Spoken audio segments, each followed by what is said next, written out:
বিসমিল্লাহ রহমান রহিম। আমার একান্ত প্রিয়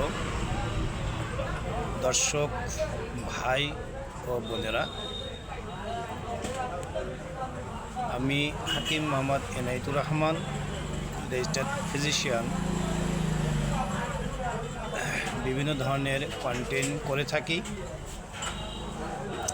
তারই ধারাবাহিকতায় আজকে সুস্বাস্থ্য বিষয়ক একটি কন্টেন্ট নিয়ে আপনাদের সামনে হাজির হয়েছি। আমি আশা রাখবো আপনারা যদি আমার এই কন্টেন্ট সম্পূর্ণ দেখেন তাহলে অবশ্যই আপনাদের উপকার হবে ইনশাআল্লাহ।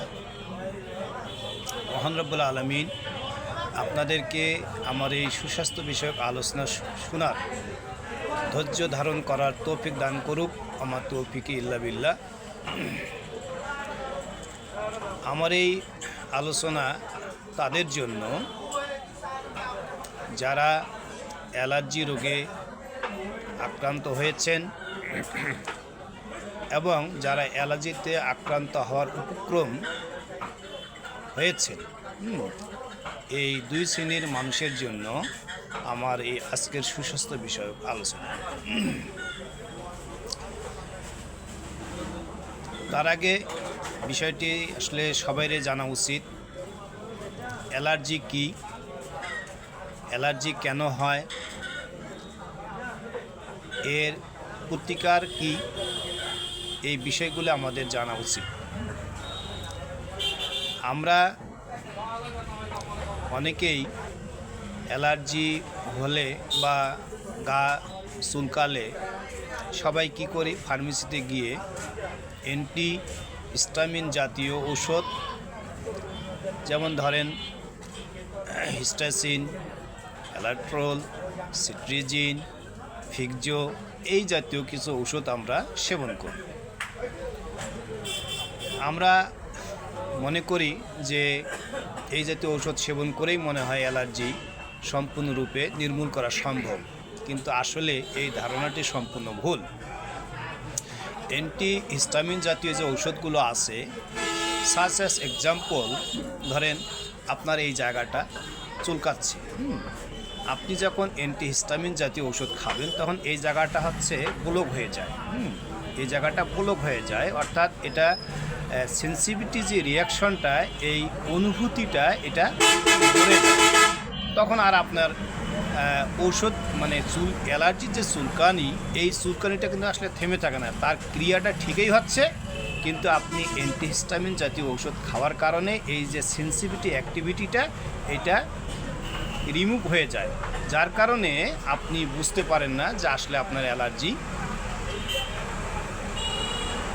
আছে, দেহের ভিতরে আছে। অ্যালার্জির ক্রিয়া ঠিকই হচ্ছে, আপনি অ্যান্টিহিস্টামিন জাতীয় ঔষধ খাওয়ার কারণে আপনি বুঝতে পারতেছেন না যে আপনার অ্যালার্জি প্রতিরোধ হয়েছে, এটা বুঝতে পারতেছেন। পক্ষান্তরে কি হচ্ছে, আপনি এভাবেই সাময়িক সময়ের জন্য ফিউ টাইম বা ফিউ ডেজ বা ফিউ মান্থ আর ইয়ার্স, অর্থাৎ কিছু সময়, মাস, বছর, ক্ষণিকের জন্য আপনি অ্যালার্জিকে প্রতিরোধ করলেন, কিন্তু পক্ষান্তরে আপনি কি করলেন, আপনার হিউম্যান বডিতে অ্যালার্জির যে বীজ, এটা আপনি আরও দৃঢ়ভাবে শক্ত করলেন, অ্যালার্জিকে আপনি পুষিয়ে রাখলেন। ধীরে ধীরে এক সময় আপনি সম্পূর্ণ পুরো অ্যালার্জিতে আপনি আক্রান্ত হয়ে যাচ্ছেন। এটা একটি কারণ। আরেক অ্যালার্জির যে অন্যতম প্রি এক্সপোজিং ফ্যাক্টর, অর্থাৎ অন্যতম কারণ হলো ক্লাইমেট চেঞ্জ। এটা আমি বললাম, এটা একটা ড্রাগ বিষয়ে। আরেকটা হলো যে ক্লাইমেট চেঞ্জ, অর্থাৎ আবহাওয়া পরিবর্তনের কারণে এটা অ্যালার্জি হয়। অর্থাৎ ধরেন এটা সংবেদনশীল, আপনার ঠান্ডা লাগলে অ্যালার্জি হতে পারে। এই যে ঠান্ডার ব্যাপারে আপনার একটা সংবেদনশীলতা আছে। তারপরে ধুলা বালি, স্যাঁতস্যাঁতে আবহাওয়া, এইগুলোর প্রতি আপনার একটা অ্যালার্জি আছে। অর্থাৎ যে বিষয়টা, যে আবহাওয়াটা আপনার পছন্দনীয় নয়, এই ধরনের আবহাওয়ায় যদি আপনি আক্রান্ত হয়ে যান বা আপনাকে কোনো কারণে এই ধরনের আবহাওয়াতে বসবাস করতে হয়, তাহলে আপনি অ্যালার্জিতে আক্রান্ত হবেন। দ্বিতীয় যে একটি কারণ সেটা হচ্ছে যে আমরা হাইজিন মেনটেন করি না। এই যে বর্তমান যে আবহাওয়া, শীতের একটা ইমেজ, এই আবহাওয়ায় অনেকেই কি করে হাইজিন মেনটেন করে না, অর্থাৎ যে রেগুলার যে গোসল করতে হবে এইটা আমরা অনেকেই করি না, যার কারণে কি হচ্ছে আমাদের দেহে ধুলা বালি এগুলো দিয়ে আমরা একটা আক্রান্ত হচ্ছে, কি টক্সিনেশন হয়ে যাচ্ছে, আমাদের দেহের ভিতরে টক্সিনেশন হওয়ার কারণে আমরা অ্যালার্জিতে আক্রান্ত হচ্ছে। তাহলে আমি আমার এই আলোচনায় অ্যালার্জির 3টি কারণ বলার চেষ্টা করছি। এক হলো ক্লাইমেট চেঞ্জ, 2 হলো হাইজিন মেনটেন না হওয়া, 3 হলো কিছু ঔষধ, যে ঔষধগুলোর কারণে মানুষ অ্যালার্জিতে আক্রান্ত হয় বা অ্যালার্জি রোগ বেড়ে যায়। এই 3টি কারণ, এই 3টি কারণ যদি আপনারা রিমুভ করতে পারেন, প্রতিরোধ করতে পারেন, তাহলে অবশ্যই অ্যালার্জি প্রতিরোধ এবং প্রতিকার করা সম্ভব।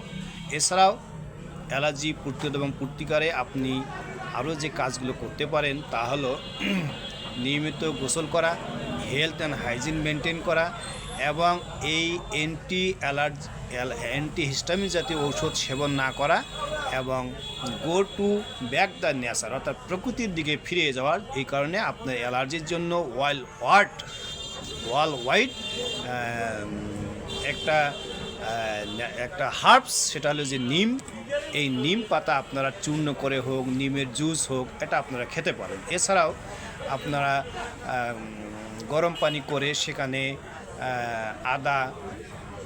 আদা রস, হলুদের রস এবং নিম পাতার চূর্ণ, হালকা মধু মিশিয়ে আপনারা যদি নিয়মিত সেবন করতে পারেন তাহলে অ্যালার্জি প্রতিরোধ এবং প্রতিকার করা সম্ভব।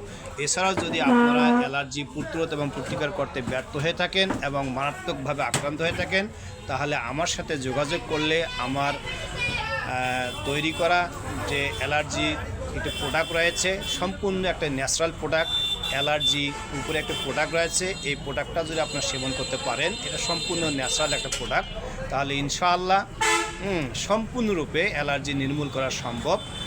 মহান রব্বুল আলামিন আপনাদেরকে আধুনিক চিকিৎসার পরিবর্তে যে প্রাকৃতিক চিকিৎসা, এই প্রাকৃতিক চিকিৎসা করার জন্য বুঝ দান করুক। আমার তৌফিক ইল্লা বিল্লাহ। সুবহানাকা আল্লাহুম্মা বিহামদিকা আশহাদু আন লা ইলাহা ইল্লা আনতা আস্তাগফিরুকা ওয়া আতুবু ইলাইহি। আল্লাহুম্মা ইগফির লি ওয়া লিওয়ালিদাইয়া ওয়া লিল মুমিনিনা ইয়াওমা ইয়াকুমুল হিসাব। আমিন সুম্মা আমিন ইয়া রাব্বাল আলামিন। আসসালামু আলাইকুম ওয়া রাহমাতুল্লাহি ওয়া বারাকাতুহু।